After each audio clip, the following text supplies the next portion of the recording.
Au sommaire de cette édition campagne électorale pour la présidentielle du 11 octobre 2015, la CENI donne 300 millions de francs guinéens à chaque candidat. Les bénéficiaires apprécient le geste. Les forces de défense et de sécurité s'impliquent dans les opérations d'assainissement de la capitale, une action civilo-militaire qui vise à débarrasser Conakry des ordures. Coopération Guinée-Maroc, 90 jeunes Guinéens bénéficient d'une formation de 3 ans au Maroc. Ils ont quitté Conakry ce matin. Mesdames et messieurs, bonsoir. Merci de votre attention et bienvenue dans cette édition qui s'ouvre sur des messages départ à Sa Majesté Salman Ben Abdel Aziz Al Saoud, roi d'Arabie Saoudite, gardien des 2 saintes mosquées, Riyad Majesté. La célébration de la fête nationale de votre pays m'offre l'opportunité de vous adresser mes vives et chaleureuses félicitations ainsi que celles du peuple de Guinée et de son gouvernement. C'est également le moment pour moi de vous réitérer mes chaleureuses salutations et mes meilleurs vœux de pleine réussite durant votre règne. Je voudrais enfin vous réaffirmer ma ferme volonté d'œuvrer à la consolidation et à l'élargissement des excellentes relations d'amitié et de coopération existant entre le Royaume d'Arabie Saoudite et la République de Guinée. Veuillez agréer, Majesté, l'assurance de ma très haute considération, signé professeur Alpha Condé, président de la République, chef de l'État. Message à son Excellence, Monsieur José Mario, président de la République de Guinée-Bissau. Excellence, Monsieur le Président. En cette journée de commémoration de la fête de l'indépendance de votre pays, il me plaît d'adresser au peuple frère bissau-guinéen, à son gouvernement et à vous personnellement, les sincères et chaleureuses félicitations du peuple de Guinée et de son gouvernement. En cette heureuse circonstance, je voudrais vous réaffirmer mon entière disponibilité à contribuer à la consolidation des relations historiques d'amitié, de coopération et de solidarité existantes entre nos 2 pays. En vous réitérant mes voeux de bonheur, de santé et de succès, je vous prie d'agréer, Excellence, Monsieur le Président et chers frères, l'assurance de ma très haute considération, signé professeur Alpha Condé, chef de l'État, président de la République. L'autre temps fort de cette édition, une cité moderne est en construction sur le site Woli Kakimbo. Le président de la République, professeur Alpha Condé, a visité ce chantier ce matin pour s'inquiéter de l'état d'avancement des travaux. Yena Boubari, reportage. Cette visite de chantier s'inscrit dans la politique du programme urbain du chef de l'État, une politique ambitieuse de développement. La concrétisation du projet du site Welia de Kakimbo en est la parfaite illustration. Avec une superficie de 13 hectares, ce chantier visité ce mardi par le numéro 1 guinéen comprend 3 phases de construction. La première concerne 2 tours jumelles de 26 étages uniquement pour des appartements avec un parking au sous-sol. La seconde phase, 4 immeubles de 2 étages pour des bureaux et la troisième phase concerne la construction de plusieurs habitations. Réalisée par l'entreprise Weli Kakimbo, à ce jour les travaux sont exécutés à 10%. Ici, c'est à peu près une première fois en Guinée. Telle hauteur, R plus 25, plus 3 souterrains. On a fait 2 nouveaux sous-sols. 3e, et on est arrivé maintenant au niveau de rez-de-chaussée. C'est ce qui est ce niveau. Le rez-de-chaussée commence ici, là où les gens sont arrêtés là. Voilà. Donc de là-bas maintenant, on doit faire 32 dalles, tout fini. Donc actuellement, le niveau, on est sur le building A, nous sommes au niveau du 13e dalle. Et au niveau du building B, on prépare la 12e dalle. La visite du président de la République en ce lieu apparaît comme une lueur d'espoir pour les ouvriers, dont les 95% sont guinéens.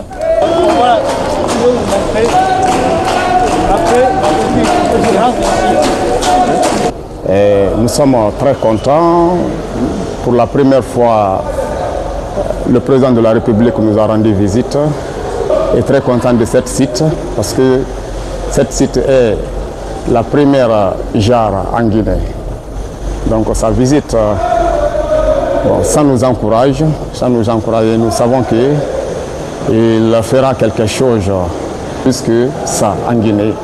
En dehors des immeubles prévus sur ce site, il faut ajouter également qu'un grand supermarché sera construit, ce qui donne l'image d'une cité moderne.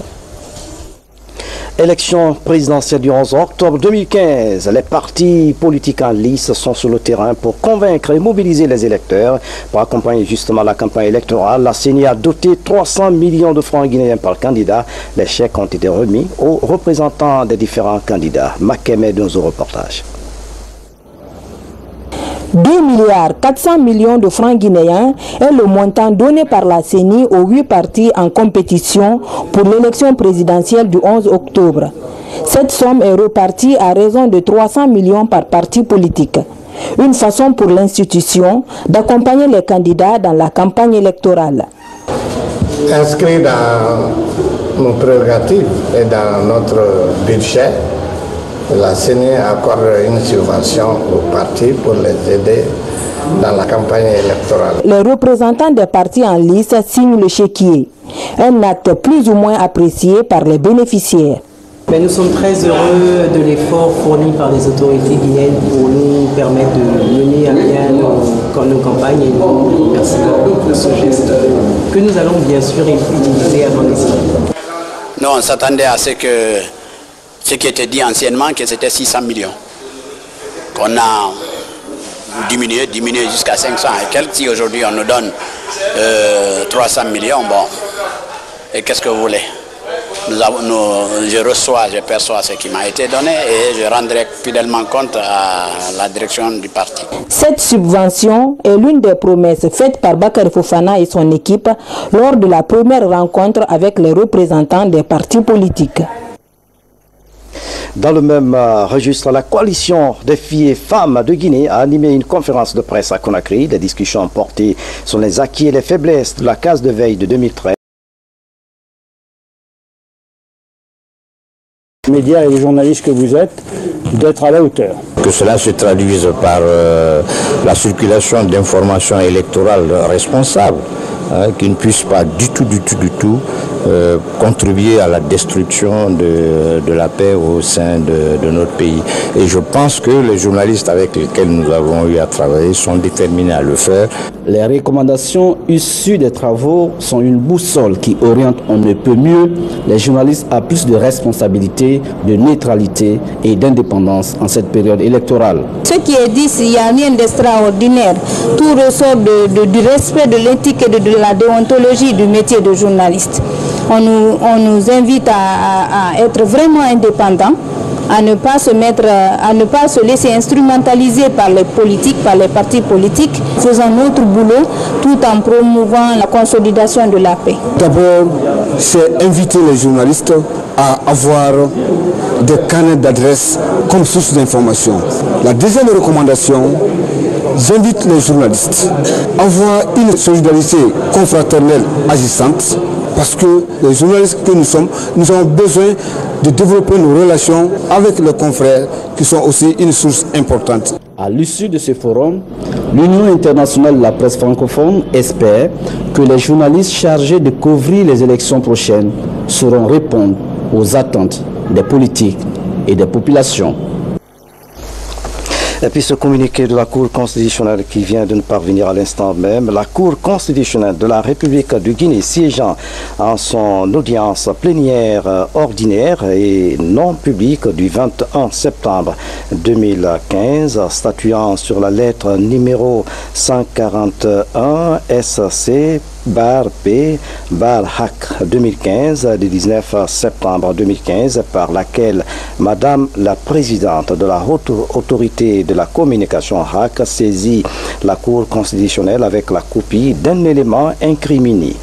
Après avoir constaté que la lettre n'est pas rédigée sous la forme d'une requête et qu'elle ne fait pas mention de l'avis de la Commission électorale nationale indépendante CENI, qu'elle n'indique pas précisément la violation reprochée à l'élément à diffuser déposé le 19 septembre 2015 par l'UFDG à la commission de la HAC chargée du visionnement des émissions dédiées à la campagne pour l'élection du 11 octobre 2015, la Cour décide irrecevable sa saisine par la Haute Autorité de la Communication HAC. décide que l'élément à diffuser déposé par l'UFDG n'enfreint ni l'article 1er de la Constitution, ni les articles 55 et 61 du Code électoral. Se saisissant d'office en application des dispositions de l'article 61 du Code électoral, enjoint à la haute autorité de la communication de faire diffuser le dit élément conformément à la loi. Ainsi fait, jugé et prononcé par la Cour constitutionnelle les jours, mois et ans que déçus. Conakry, le 22 septembre 2015, pour la Cour constitutionnelle, le secrétaire général Cheikh Fanta Madi Kondi. 100 jeunes volontaires suivent une formation organisée par l'Institut de sondage et d'opinion. Ces jeunes seront déployés dans les communes de Conakry et les préfectures pour sonder les populations sur leurs intentions de vote. Bakary Bambakonde signe ce reportage. Ils sont tous des jeunes volontaires engagés à accompagner l'Institut guinéen de sondage d'opinion dans ses activités en cette période électorale. Ce mardi, ces volontaires sont venus s'informer sur le rôle d'un enquêteur sur le terrain. L'objectif visé est de connaître le poids de chaque candidat auprès de la population. Notre institut guinéen de sondage d'opinion, dans le cadre de ses activités, a voulu faire un sondage d'opinion pour les prochaines élections. Dans ce cadre, nous avons fait venir 100 jeunes volontaires avec qui nous allons commencer cette première étape de formation qui seront déployés dans les 33 préfectures que compte notre pays et les 5 communes de la zone spéciale de Conakry pour faire des sondages auprès de nos concitoyens par rapport à leurs intentions de vote en ce qui concerne, comme je l'ai dit, des élections du 11 octobre. Les participants, futurs enquêteurs, se disent prêts à aller sur le terrain après la formation. Ils vont avoir comme activité d'aller à l'encontre ici de la population de base, savoir effectivement voilà sur quelle base nous allons aller pour ne pas que nous ratons les élections, on ne le souhaite pas, mais il faudrait que nous partons dans ce sens, écouter cette population de base, de quoi elle souffre et comme ça nous pouvons marcher très bien. Pour la réussite de cette activité, il est en partenariat avec les différents partis politiques en lice pour la présidentielle du 11 octobre. Après la formation, ces agents enquêteurs seront déployés sur le terrain à partir du 25 septembre. Et puis, en plus bref, la journée internationale de la paix célébrée à Zirékouré sous le signe Partenariat pour la paix, dignité pour tous. Les jeunes leaders ont mis l'occasion à profit pour organiser un café-débat autour de la consolidation de la paix. Ici même à Conakry, la coordination nationale des jeunes leaders de Guinée, Konagelki, appelle au renforcement du tissu social et à la promotion de la culture de la paix. La protection des enfants en cette période électorale. La question préoccupe le commandant de la gendarmerie nationale. Il vient de mettre à la disposition de la division protection des enfants un pick-up. Au même moment, l'ONG Terre des Hommes a fait un don d'équipement bureautique. Le point avec l'adjudant Sikou Kamano, correspondant de la presse militaire. À quelques jours de l'élection présidentielle du 11 octobre 2015, la gendarmerie nationale retrousse les manches. Un pick-up 4x4 est mis à la disposition de la division protection des enfants pour secourir les tout-petits. Un geste du haut commandant de la gendarmerie nationale en faveur de la petite enfance. Nous le faisons parce que nous étions très convaincus de la portée de la mise en œuvre de la cellule de veille qui, par attribution, va essentiellement s'occuper de protéger l'enfance de façon particulière pendant cette période, n'est-ce pas, de processus électoral de notre pays. Cet autre geste est celui de Terre des Hommes, une ONG qui œuvre dans la promotion et la protection des enfants. L'équipement est composé de matériel bureautique et informatique en vue d'améliorer les capacités opérationnelles de cette division. Une assistance saluée par les bénéficiaires.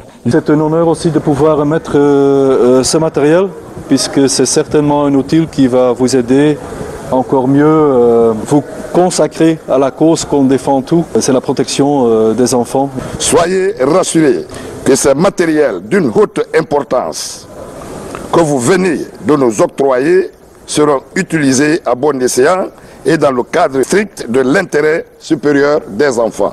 Depuis le 9 septembre, une cellule de veille est mise sur pied pour protéger cette couche vulnérable de la société. Elle regroupe les forces de sécurité et les organismes de défense des droits de l'enfant.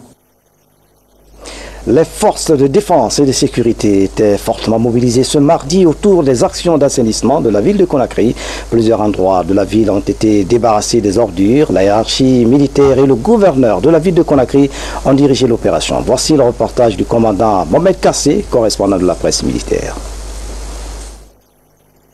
À la place des armes, les forces de défense et de sécurité se servent des pelles, d'abats, râteaux et brouettes. Objectif, procéder au nettoyage systématique de long de l'autoroute Fidel Castro de Moussoudjougou à Madina. L'action est appréciée à sa juste valeur. La sortie aujourd'hui de l'armée est rassurante par rapport à un Conakry que l'on va voir sous ces beaux jours, dans une propreté impeccable, dans un état de salubrité sans appel. À l'ensemble des forces de défense et de sécurité, les encouragements, les félicitations de la République à travers le premier magistrat du pays, le président de la République, le professeur Alpha Condé. Avec les réformes des forces de défense et de sécurité, nous avons une armée républicaine qui s'engage pour la République. L'action civilo-militaire se consacre de jour le jour. Cette action des forces de défense et de sécurité est devenue une tradition.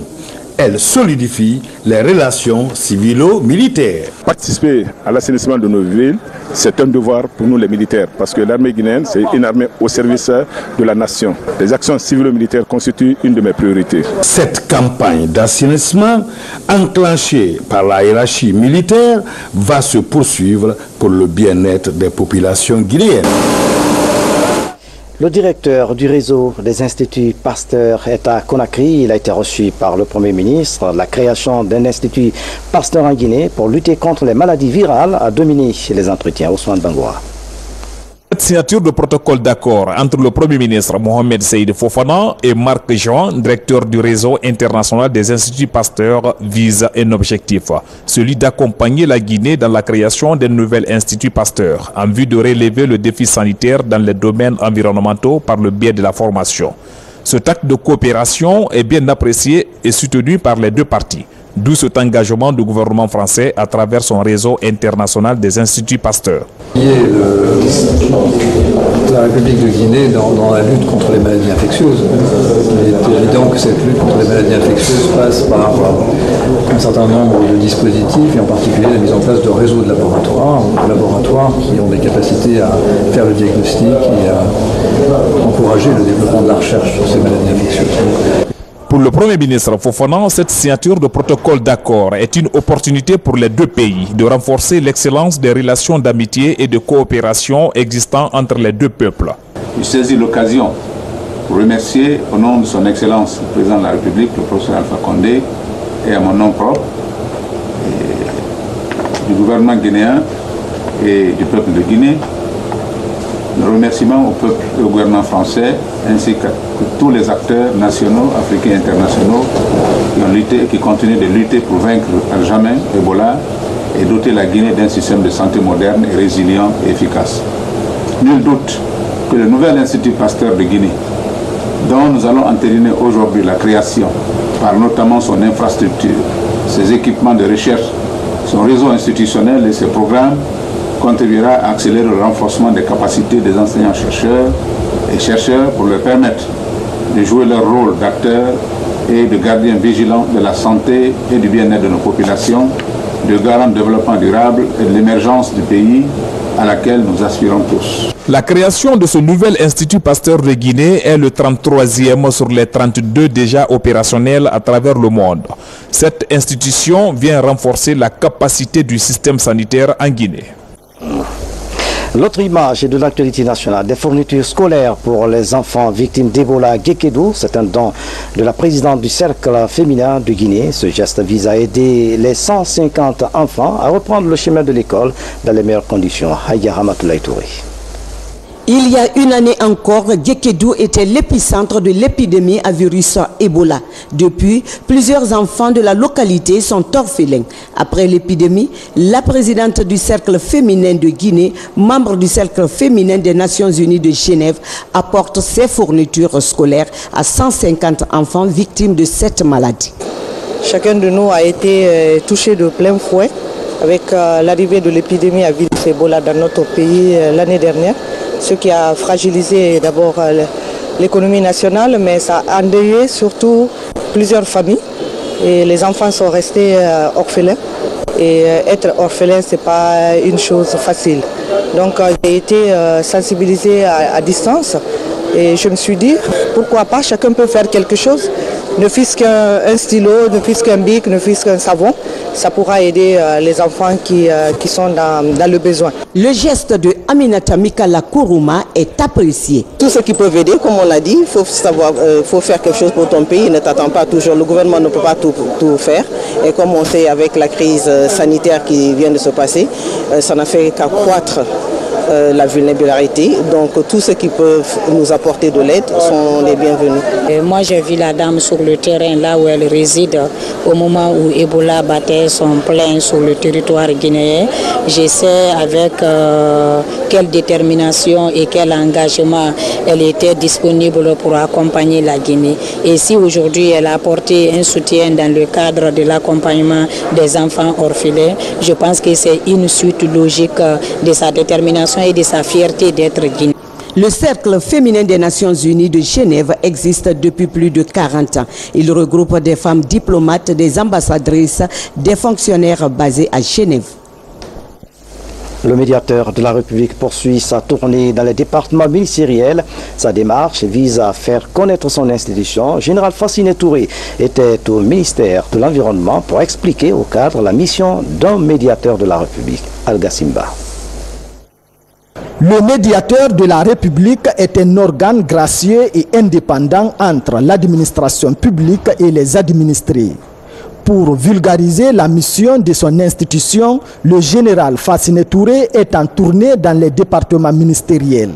Au ministère de l'Environnement, des Eaux et Forêts, il échange avec les cadres. Ce sont mes partenaires de terrain. Nous sommes appelés à travailler, mais s'ils ne connaissent pas ce que je suis, ce que je peux faire, ils ne pourraient pas travailler. Personne ne sait ce que c'est que le médiateur exactement. Donc je viens expliquer ce que c'est que le médiateur, à quoi il peut servir. Je crois que le message que nous avons passé a été bien compris et que tous les travailleurs vont s'en saisir. Ils vont l'utiliser, ils vont exploiter, comment dirais-je, les voies du médiateur. Pendant cette rencontre, le médiateur de la République a rappelé le rôle de l'intellectuel, une manière de les amener à une prise de conscience. Nous avons beaucoup appris sur cette institution et on comprend facilement que la dite institution est mise en place pour faciliter la vie dans l'administration non seulement, mais dans le pays d'une manière générale.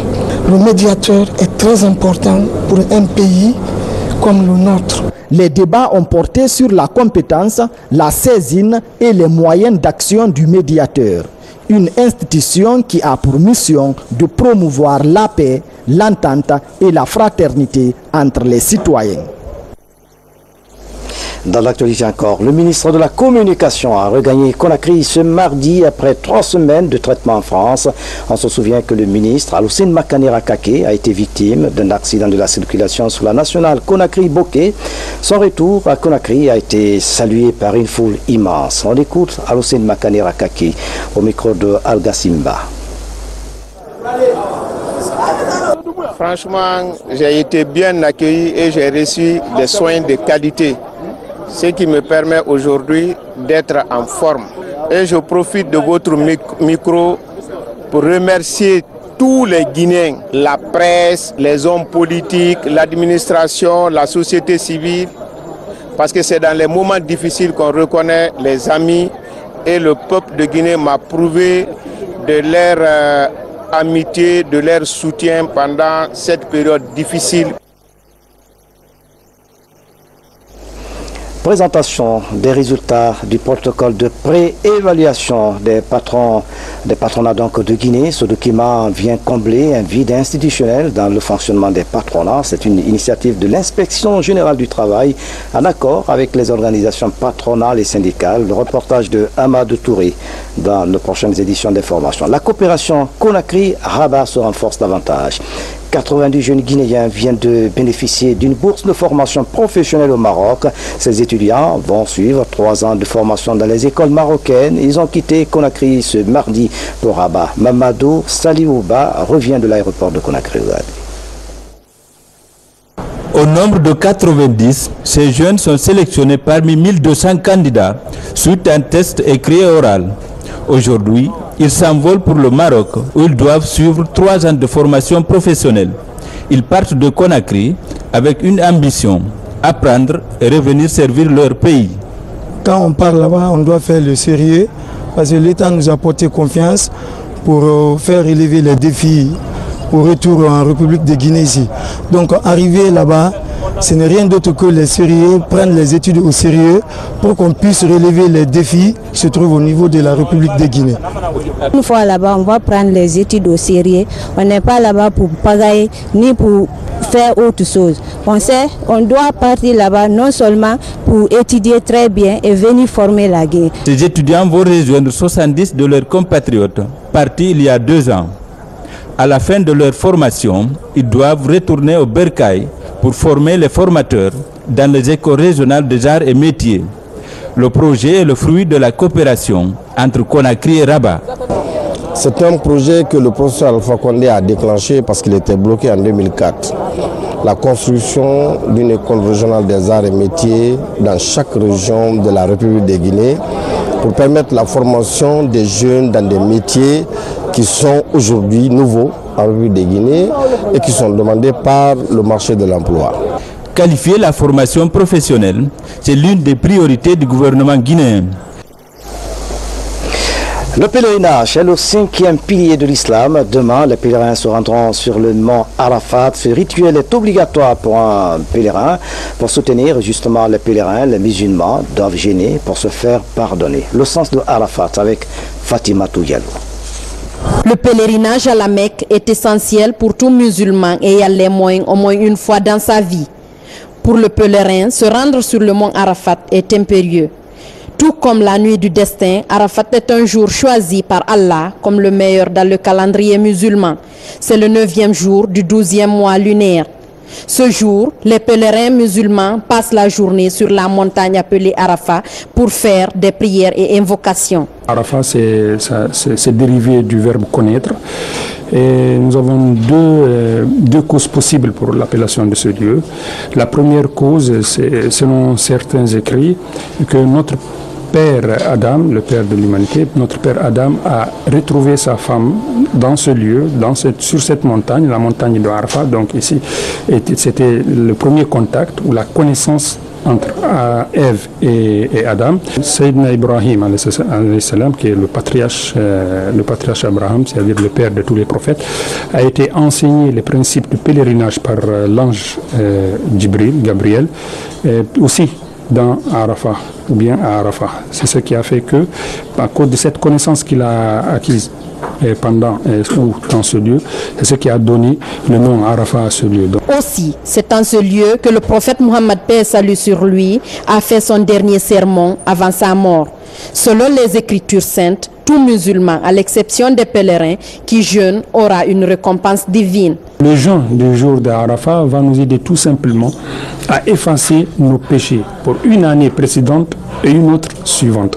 C'est-à-dire, si vous jeûnez un seul jour, vous jeûnez le jour d'Arafat et que Dieu subhanahu wa ta'ala accepte votre jeûne, ce jeûne de ce jour, vous avez tout simplement 2 ans sans péché. C'est l'un des rares jours que Dieu a choisi pour jurer avec. La deuxième obligation du pèlerinage est la station de Arafat. Et puis justement, nous recevons en direct dans ce journal le secrétaire général des affaires religieuses, Elhadj Ablaye Yassi, pour une déclaration sur la montée de Arafat et la fête de Tabaski. Monsieur le secrétaire général, bonsoir. Alors bonsoir. Voilà, pouvons-nous connaître le contenu de cette déclaration? Bismillahirrahmanirrahim, chers frères et sœurs en islam, assalamu alaikum wa rahmatullahi ta'ala wa barakatuh. Je voudrais, au nom du président de la République, le chef de l'État, le professeur Alpha Condé, et au nom du gouvernement de Elhadji Mamadou Saïdou Fofana, porter à la connaissance de l'ensemble des fidèles musulmans de la République de Guinée que l'affaire de Tabaski sera célébrée le jeudi 24 septembre 2015 sur toute l'étendue du territoire national à partir de 9h30. À cette heureuse occasion, je voudrais inviter l'ensemble des musulmans de Guinée et notamment les imams de 12 720 mosquées de la prière du vendredi à consacrer la journée du mercredi 23 septembre 2015, le jour de montée de Arafat, le jeûne, la lecture du Saint-Coran, les grandes prières dans toutes les mosquées de la Guinée. C'est là pour que Dieu puisse nous accorder la paix, la quiétude sociale à l'occasion de ces élections du 11 octobre 2015 en République de Guinée. Je voudrais aussi demander à tous les musulmans d'implorer la grâce d'Allah pour que cette prière ne soit la fin de cette maladie à virus Ebola en République de Guinée. Je vous remercie. Merci, monsieur le secrétaire général des affaires religieuses. Mesdames, messieurs, c'est la fin de cette édition. À tous, merci de nous avoir suivis. Excellente soirée où que vous soyez dans le monde. À demain.